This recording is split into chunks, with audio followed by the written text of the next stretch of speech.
Hello my dear student, welcome to our YouTube channel Sandeep institute में आपका स्वागत है। वेलकम है। आज की वीडियो में हम बताने वाले क्लास 12th वाले के लिए फिजिक्स का नेक्स्ट पार्ट ऑप्टिक्स से है।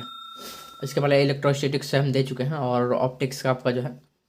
तो जो बच्चे आज हमारे चैनल पे पहली बार आए हैं, सबसे पहले चैनल को सब्सक्राइब कर लीजिएगा और एक बेल आइकॉन आता है ताकि उस पर क्लिक कर दीजिएगा ताकि जो भी वीडियो नोटिफिकेशन आपको प्रॉपर मिलता रहे। ठीक है, जैसे कि आप लोग को वीडियो पर डे मिल रहा है।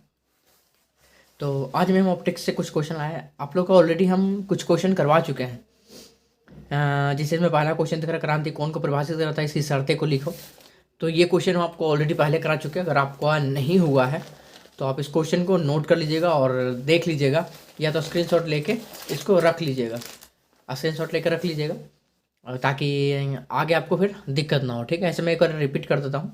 क्रांति कोण को परिभाषित करता है, इसकी शर्तें को लिखे। तो है, जब प्रकाश की सघन माध्यम से विरल माध्यम में जाती है तो अभिलंब से दूर भागती है। तो क्या होती है? अभिलंब से दूर भागती है।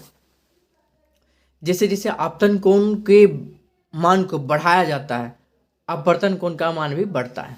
कह रहा है कि जैसे जैसे आपतन कोण का मान जैसे कि बढ़ता है ना बाबू, तो उसका अपवर्तन कोण का मान भी बढ़ता है। एक नंबर में पूछ सकता है कि आपतन कोण का मान जब बढ़ाया जाए तो उसका मान घटेगा बढ़ेगा। ठीक है, तो बढ़ता है। जिस आपतन कोण के अपवर्तन कोण का मान 90 डिग्री होता है, उस आपतन कोण के क्रांति कोण क्रिटिकल एंगल कहा जाता है। क्रिटिकल एंगल कहा जाता है। तो ये था हमारा, देखिए, क्रांति कोण का परिभाषित करें। क्रांति कोण का परिभाषा आप लोग का था। और क्रांति कोण के लिए अगर शर्त बोले तो शर्त हमारा नीचे रहा। पहला शर्त है, प्रकाश की किरणें सघन माध्यम से विरल माध्यम की में जाना चाहिए। सघन माध्यम से विरल माध्यम में जाना चाहिए। सघन माध्यम से विरल माध्यम में। दूसरा कह रहा है, अपवर्तन कोण का मान 90 डिग्री होना चाहिए। अपवर्तन कोण का मान जो हो हमेशा 90 डिग्री होना चाहिए। ये था हमारा पहला क्वेश्चन। ठीक है, अगर आपने नोट नहीं किया तो आप नोट कर लीजिएगा जरूर। और दूसरा क्वेश्चन इसका देखिए है कि पूर्ण आंतरिक परिवर्तन क्या है, इसकी शर्तें क्या है। ये भी हम पहले बता चुके हैं। तो अगर आपका नोट नहीं हुआ तो आप देख लीजिए एक बार, मैं फिर से रिपीट कर रहा हूँ। ठीक है, कह रहा है पूर्ण आंतरिक परिवर्तन क्या है, इसकी शर्त को लेकर जिस आपतन कोण के लिए अपवर्तन कोण का मान 90 डिग्री होता है। जिस आपतन कोण के लिए अपवर्तन कोण का मान 90 डिग्री होता है, उस आपतन कोण के क्रांतिक कोण कहते हैं। जब आपतन कोण का मान क्रांतिक कोण के मान से अधिक होता है तो प्रकाश दूसरे माध्यम में नहीं जाकर अपने ही माध्यम में लौट जाती है। इस घटना को हम प्रकाश का पूर्ण आंतरिक प्रवर्तन कहा जाता है। इस घटना को हम क्या कहते हैं? पूर्ण आंतरिक प्रवर्तन कहते हैं। जैसे पहला का है, इसका शर्त अगर है तो शर्त में पहला है, प्रकाश की किरण को सघन माध्यम से विरल माध्यम में जाना चाहिए। इस सघन माध्यम से विरल माध्यम में। और आपतन कोण का मान क्रांतिक कोण के मान से अधिक होना चाहिए। आपतन कोण का मान जो क्रांतिक कोण के मान से अधिक होना चाहिए। ये था आपका दो। देखिए इसका शर्त, अगर शर्त बाबू लिखने से बोले तो सिर्फ यही दोनों शर्त लिखिएगा। उसका भी अगर शर्त बोले तो सिर्फ शर्त ही लिखिएगा, आगे मत कुछ लिखिएगा। ठीक है, अब करें क्रांति कोण और अपवर्तनांक के बीच संबंध स्थापित करें। तो बाबू इसको देख लीजिएगा आप लोग ध्यान से कि अगर संबंध स्थापित करना हो तो क्या लिखना है, कैसे क्या करना है। ठीक है, आपके सामने स्नेल के नियम से आपका नियम दिया हुआ सब कुछ है, आप नोट कर लीजिएगा। ठीक है, अब देखेंगे हम नेक्स्ट क्वेश्चन अपना। आइए देखते हैं, आपने शायद नोट कर लिया या तो स्क्रीनशॉट ले लीजिएगा। ठीक है, क्योंकि ये सब जो क्वेश्चन दे रहे वो VVI क्वेश्चन दे रहे हैं, ये सब 99% उम्मीद है क्वेश्चन पूछेगा ही पूछेगा। इसमें से आपको 100% क्वेश्चन लड़ेगा, इसमें कोई दाग नहीं है। ठीक है, तो आइए देखते हैं नेक्स्ट क्वेश्चन नंबर अपना। नेक्स्ट क्वेश्चन नंबर देखिए कि खतरे का संकेत लाल होता है क्यों? खतरे का जो संकेत होता है लाल ही क्यों होता है? कह रहा है, रैले नामक एक वैज्ञानिक ने यह प्रतिपादित किया कि सूर्य की किरणें में सभी वर्तमान तरंग दैर्घ्य के प्रकाश का प्रकीर्णन होता है तथा प्रकीर्णन प्रकाश के तीव्रता प्रकाश के तरंग दैर्घ्य लैम्ब्डा के चतुर्थ घात के व्युत्क्रमानुपाती होता है। जैसे आई समानुपाती 1/λ4 है। और नीचे करा है, लाल वर्ण के प्रकाश का प्रकीर्णन कम होता है और इसका कम प्रकीर्णन के कारण यह काफ़ी दूर से ही दिखाई देता है। यही कारण है कि खतरे का जो है संकेत हमेशा लाल होता है। यही रीजन होता है कि खतरे का जो सिग्नल होता है हमेशा लाल ही होता है, क्योंकि दूर से ही दिखाई देता है, तो इस वजह से इसका होता है। ठीक है, आप देखेंगे नेक्स्ट क्वेश्चन नंबर। कह रहा रंगीय विपतन त्रुटि को कैसे कम किया जा सकता है? तो आई आंसर है, दो प्रिज्मों को एक दूसरे के विपरीत तक कर रंगीय विपतन को कम किया जा सकता है। कह रहा है दो प्रिज्म के एक दूसरे के विपरीत रखकर, एक दूसरे के विपरीत मतलब रखेंगे, जैसे ये दिया हुआ है, विपरीत रख करके हम उसके विघटन को कम किया जा सकता था।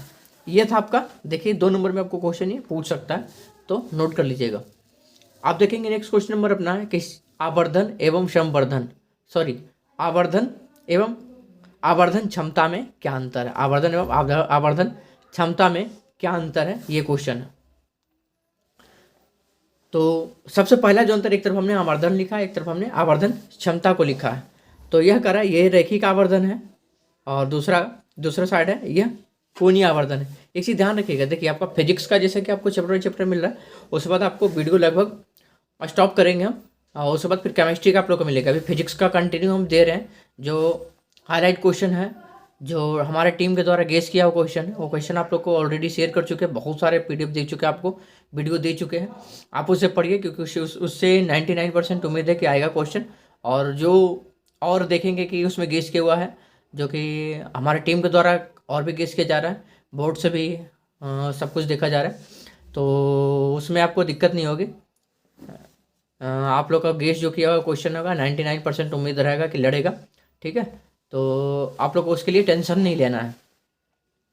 तब हम आगे देखते हैं अपना क्वेश्चन, ठीक है। करें दूसरा, रेखीय आवर्धन V/U, और इधर जो है आवर्धन क्षमता D/U है। नेक्स्ट तीसरा है, यह V के बढ़ने से बढ़ता है और यह क्या V के बढ़ने से घटता है। ये था आपका 3, मूल रूप से आपका 3 पूछेगा, ठीक है। 3 से ज़्यादा आपका नहीं पूछेगा। मेन रूप से जो आपका पूछेगा 3 पॉइंट पूछेगा, 3 आप ध्यान रखिएगा। चौथा इसमें है रैखिक आवर्धन का मान जो है प्लस इन्फिनिटी और माइनस इन्फिनिटी के बीच हो सकता है, और यह आवर्धन क्षमता का मान जो है dy/f और 1 + dy/f के बीच हो सकता है। ये था हमारा, देखिए आवर्धन और आवर्धन क्षमता के बीच डिफरेंस, ये हमने देखा। और नेक्स्ट देखेंगे प्राथमिक और द्वितीयक इंद्रधनुष में अंतर स्पष्ट करें। प्राथमिक और द्वितीयक इंद्रधनुष क्या होता है। तो पहला कह रहा है प्राथमिक इंद्रधनुष के उन किरणों द्वारा दिखाई देता है जिनका वर्षों की बूंदों के अंदर के 2 बार अपवर्तन और 1 बार आंतरिक परावर्तन के बाद न्यूनतम विलयन होता है। इधर कह रहा है द्वितीयक इंद्रधनुष सूर्य के प्रकाश के उन किरणों से में दिखाई देता है जिनका वर्षा की बूंदों में 2 बार अपवर्तन तथा 2 बार आंतरिक परावर्तन के बाद न्यूनतम विलयन होता है।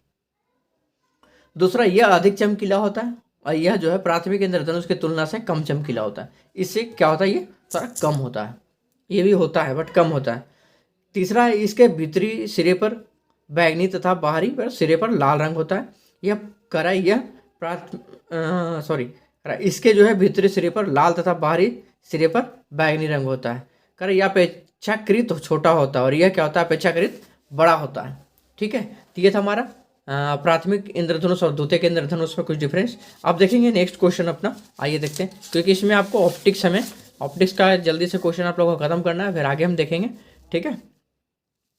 तो आइए हम देखते हैं इसका नेक्स्ट।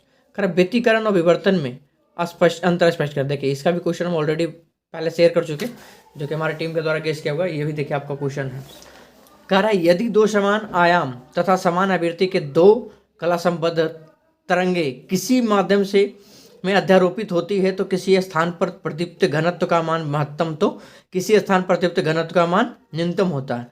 प्रदीप्त घनत्व के इस पूर्ण वितरण के प्रकाश को व्यतिकरण कहा जाता है। ये कह रहा प्रकाश के अवरोधक में किनारों के मुड़ने की घटना को ही प्रकाश का विवर्तन कहा जाता है। किनारों के जो घटना मुड़ने की घटना होती है ना, उसे हम विवर्तन कहते हैं। दूसरा पॉइंट इसका देखिए, कह रहा यह 2 कला संबद्ध तरंगों के अध्यारोपण से होता है और यह एक ही तरंगाग्र के विभिन्न बिंदु से उत्पन्न अलग अलग तरंगिकाओं के अध्यारोपण से होता है। इसमें सभी जो है ब्राइट श्रृंग की तीव्रता समान होती है। इसमें कह रहा है कि इसमें सभी ब्राइट फ्रिंग की तीव्रता समान नहीं होता है। फ्रिंग FRING है जी, ठीक है। नेक्स्ट पॉइंट है डार्क फ्रिंग जो है पूर्णतः गायब होता है और इसमें डार्क फ्रिंग जो होता है पूर्णतः गायब नहीं होता है। ये था देखिए अपना व्यतिकरण विवर्तन में मेन रूप से 3 पूछता है। देख बाबू 3 आप डाल दीजिएगा, ठीक है, ठीक है। कम से कम आपको 3 लिखना पड़ेगा। अगर आपको अंतर पूछा तो कम से कम आप 3 लिख दीजिए, 2 में काम नहीं चलेगा, 3 कम से कम आप लिख दीजिए। अगर 4 याद है तो 4 लिख दीजिए, बहुत बढ़िया, बट 3 तो आपको लिखना पड़ेगा, ठीक है। अब नेक्स्ट पॉइंट देखिए, कह रहा है रचनात्मक व्यतिकरण और विनाशी व्यतिकरण में अंतर स्पष्ट करें। रचनात्मक व्यतिकरण क्या है, विनाशी व्यतिकरण क्या है, इसमें अंतर स्पष्ट करना।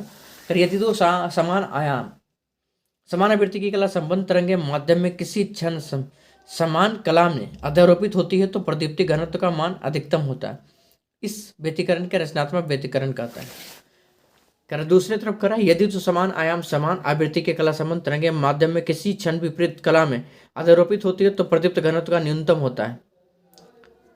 इस व्यतिकरण को विनाशी व्यतिकरण कहते हैं। कलांतर फाइव बराबर कर रहा है प्लस माइनस 2n पाई है, और ये कर रहा है कलांतर फाइव बराबर कर रहा है प्लस माइनस 2n प्लस 1 पाई है। ठीक है, पथांतर है डेल्टा एक्स है बराबर 2n लेमडा बाई 2। पथांतर डेल्टा एक्स बराबर है 2n plus 1 into lambda by 2। ये देखिए ये चीज़ें था। ठीक है, अब देखेंगे क्वेश्चन में नेक्स्ट अपना कि व्यक्तिकरण के लिए आवश्यक शर्तें। व्यक्तिकरण के लिए आवश्यक शर्त अगर पूछता है तो आवश्यक शर्त में क्या है, पहला दोनों तरंगे एक वर्णी होना चाहिए, दूसरा दोनों तरंगे कला संबंध होनी चाहिए, तीसरा दोनों तरंगों को आयाम बराबर या लगभग बराबर होना चाहिए, नेक्स्ट है दोनों तरंगों की आवृत्ति समान होनी चाहिए, और पांचवा दोनों छिद्रक संकीर्ण होनी चाहिए, और नेक्स्ट है दोनों छिद्रक एक दूसरे के नज़दीक होनी चाहिए। ये था अपना व्यक्तिकरण के लिए कुछ आवश्यक शर्त जो हमने देखा। अब देखते हैं नेक्स्ट क्वेश्चन, आइए अगला देखते हैं। नेक्स्ट पॉइंट है देखिए कि प्रकाश वर्ष क्या है। प्रकाश वर्ष क्या है तो हम देखेंगे प्रकाश द्वारा निर्वात में अपने एक वर्ष में तय की गई दूरी को हम प्रकाश वर्ष कहते हैं। यह खगोलीय दूरी का मात्रक है। एक प्रकाश वर्ष 9.46 × 10⁻12 किलोमीटर होता है। नेक्स्ट पॉइंट देखिए पोलराइड क्या है। देखिए पोलराइड का भी हमने ऑलरेडी बता चुके हैं आप लोग को। पोलराइड उसको आप देख लीजिएगा, आप इसमें देख रहे हैं तो आप इसको देख लीजिएगा, कोई दिक्कत नहीं है।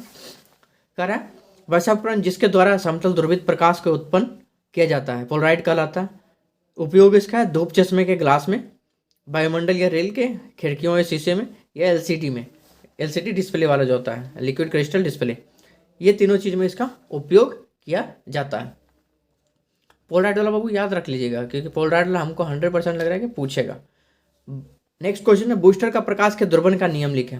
बूस्टर का प्रकाश करा जब अध्रुवित प्रकाश किसी समतल पारदर्शी माध्यम पर आपतित होती है तो ध्रुवन कोण का टेंजेंट माध्यम के अपवर्तनांक के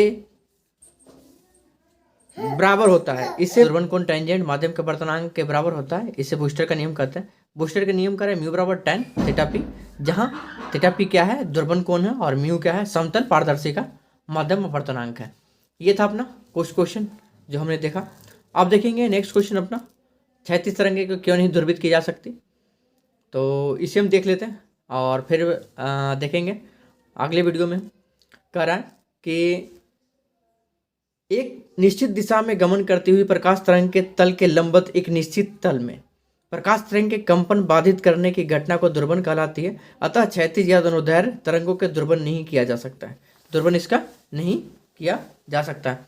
ये था आपका अपना कुछ क्वेश्चन जो कि हमने आप लोग देख रहे हैं वीडियो में आप लोगों को ऑलरेडी मिल रहा है क्वेश्चन फिजिक्स का गेस का क्वेश्चन हमारे टीम के द्वारा मिल रहा है। तो आज की वीडियो में फिलहाल रहने देते हैं, मिलते हैं फिर नेक्स्ट वीडियो में। ठीक है, आज की फिलहाल थैंक यू।